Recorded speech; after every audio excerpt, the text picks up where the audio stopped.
सलगरेत helicopter पुष्पवृष्टीत Ujjaini जगद्गुरूंच्या हस्ते प्राणप्रतिष्ठा संपन्न। मिरज तालुक्यातील सलगरे नगरीत सुरू असलेल्या 55 फूट उंच हनुमान मूर्तीच्या प्राणप्रतिष्ठा महोत्सवाचा सोमवार दिनांक 13 ऑक्टोबर 2025 रोजी चौथा आणि सर्वात भव्य दिवस पार पडला। सकाळी 7 वाजता उज्जैनीचे जगद्गुरू महास्वामीजी यांचे आगमन झाले।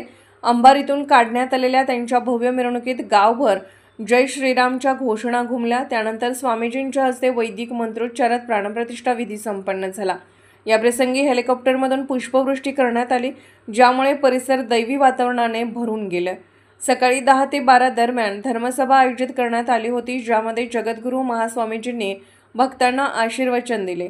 दुपारी 2 वाजता महाप्रसादाचे आयोजन करण्यात आले। सायंकाळी 7 ते 9 दरम्यान दिव्य सानिध्यात श्री गुरु हबप विठ्ठलदादा वासकर महाराज, निवृत्त न्यायाधीश आणि प्रभावी कीर्तन सादर केले। भक्तिमय वातावरण, सजवलेले रस्ते आणि गावकऱ्यांचा उत्साह यामुळे संपूर्ण सलगरे नगरी आज एका दैवी सोहळ्याचे साक्षीदार ठरली।